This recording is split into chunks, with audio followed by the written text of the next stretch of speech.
Assalamualaikum warahmatullahi wabarakatuh. Apa kabar pemirsa Selebes TV? Senang rasanya saya Ade Febrian bisa kembali menjumpai Anda dalam program obrolan Karebosi. Pemirsa, kita tahu status pandemi COVID-19 di Provinsi Sulawesi Selatan khususnya di Kota Makassar masih mengkhawatirkan, terlebih dan terbuktikannya dengan adanya pembatasan yang dilakukan oleh pemerintah setempat. Nah, lantas pembatasan ini masih menimbulkan pro dan kontra di tengah masyarakat. Nah, hal itu kita akan bahas bersama. Saat ini kita sudah terhubung bersama dengan pengamat kebijakan publik Universitas Muhammadiyah Makassar, ada Bapak Dr. Abdi. Dr. Abdi, apa kabar? Alhamdulillah baik, Adinda, Adek. Sehat ya Pak Abdi ya. Ya, Kita juga sudah terhubung bersama dengan Bapak Lukman Setiawan selaku pengamat ekonomi. Pak Lukman, apa kabar? Alhamdulillah baik Pak, tetap sehat selalu. Amin. Tetap sehat selalu, baik. Terus kita juga ada Prof. Najib ya. Prof. Najib, apa kabar Prof. Najib?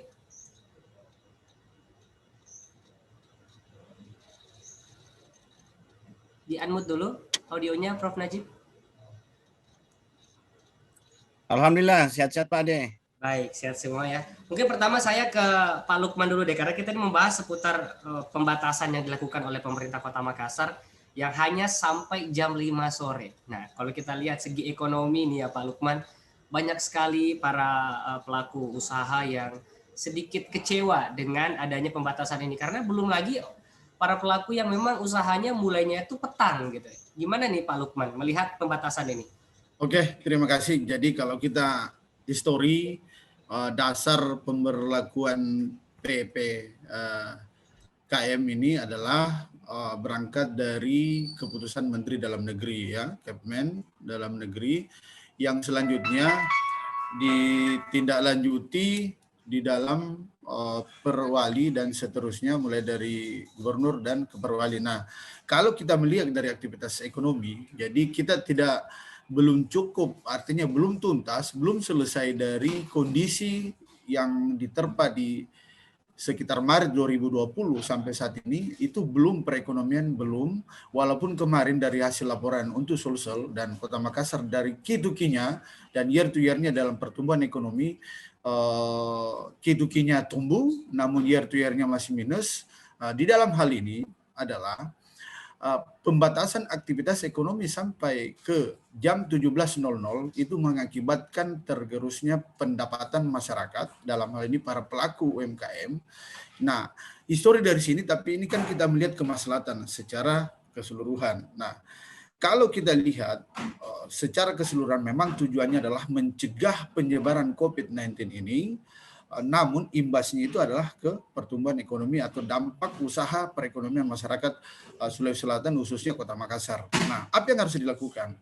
Kalau hal ini dilakukan, nah saya lihat ini kan terlihat tanggal 6 Juli sampai 20 Juli, maka kurang lebih 14 hari pergerakan masyarakat. Jadi PPK ini adalah pembatasan pergerakan kegiatan masyarakat, aktivitas. Nah, ini mulai ada lagi perintah tentang WFH 75% dan WFO 25%. Maka hal ini dapat mengakibatkan kegiatan ekonomi masyarakat yang selama ini sudah berteriak, maka akan berdampak lagi secara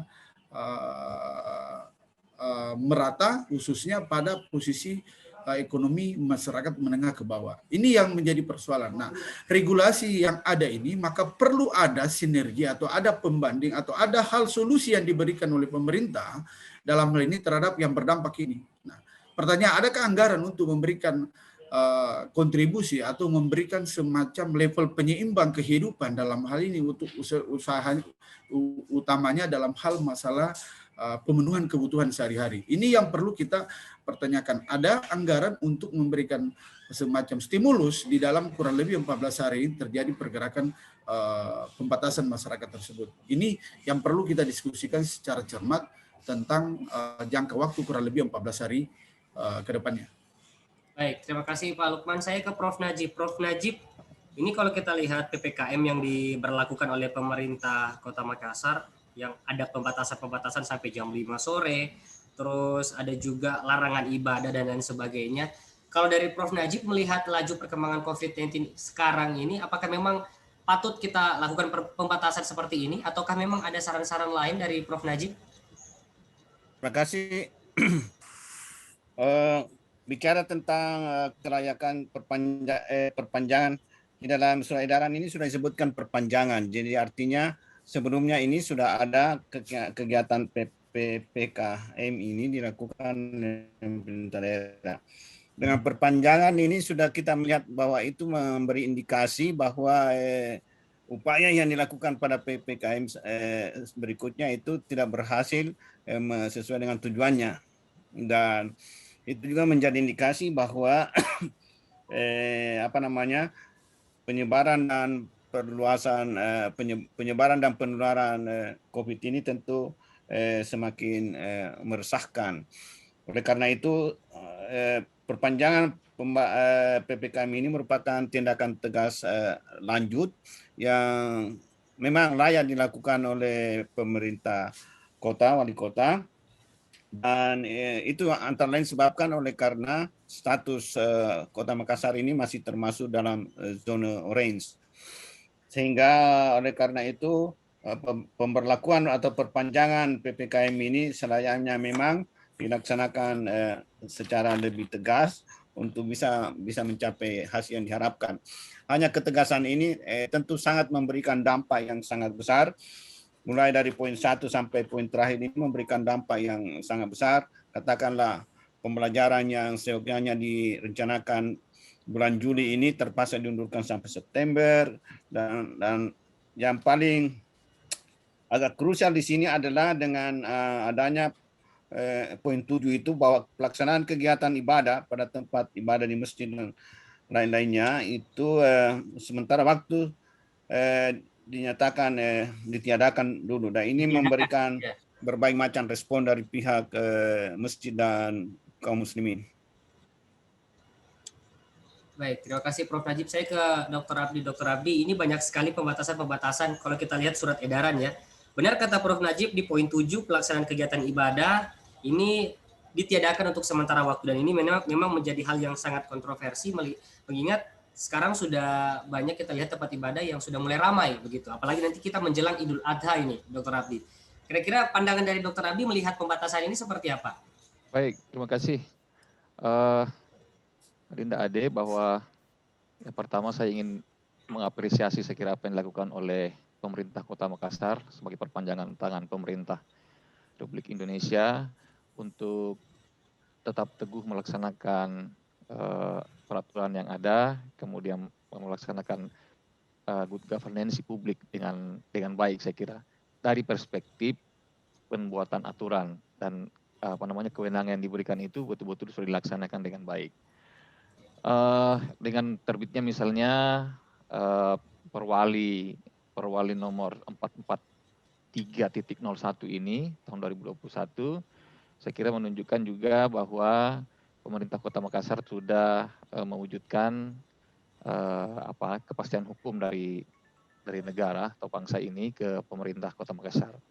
Cuma persoalannya adalah apakah yang peraturan yang diambil ini atau penegakan aturan yang diambil ini dapat menimbulkan dampak-dampak yang baik terhadap masyarakat.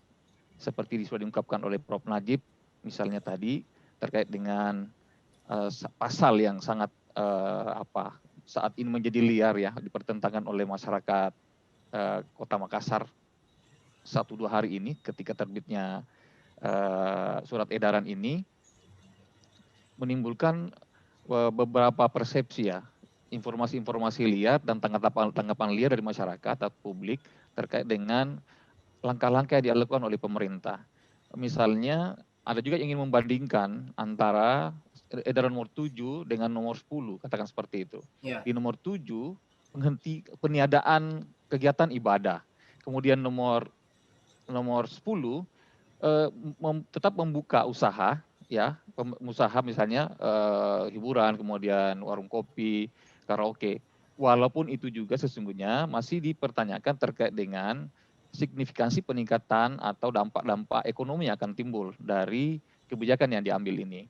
Oleh sebab itu, dari perspektif publik, saya kira pemerintah harus menjelaskan sebagai transparansi governance publik itu kepada masyarakat, mengapa katakanlah diambil langkah-langkah penutupan atau peniadaan kegiatan ibadah. Ini perlu pencerahan sehingga informasi sebagai dampak dari surat edaran ini ke publik itu tidak liar sehingga menimbulkan seolah-olah kontraproduktif terhadap keinginan pemerintah untuk ya mencegah ataupun mengendalikan situasi COVID-19 ini. Yang berikutnya juga terkait misalnya pembatasan pembukaan usaha sampai jam 17 katakanlah seperti itu. Itu juga harus ada alasan rasionalnya kenapa seperti itu. Apakah misalnya kalau di atas jam bahkan publik kadang-kadang bertanya, apakah misalnya kalau setelah jam 12, jam 17 itu COVID-nya berhenti? Ya. Itu juga saya kira harus ada alasan-alasan rasional yang mendasari surat edaran ini muncul seperti itu. Jadi publik rindu dengan penjelasan-penjelasan terkait transparansi pemberian aturan-aturan atau regulasi yang dikeluarkan oleh pemerintah. Saya kira itu sementara. Terima kasih. Terima kasih Dr. Albi. Memang kalau kita lihat ini kejelasan dari surat edaran ini perlu ya untuk masyarakat. Kita sekarang juga sudah terhubung bersama dengan Bung Irfan Supratman. Ini salah satu pelaku UMKM juga. Bung Irfan. Iya. Ya, bisa diaktifkan kameranya dulu, Bung? Oh iya.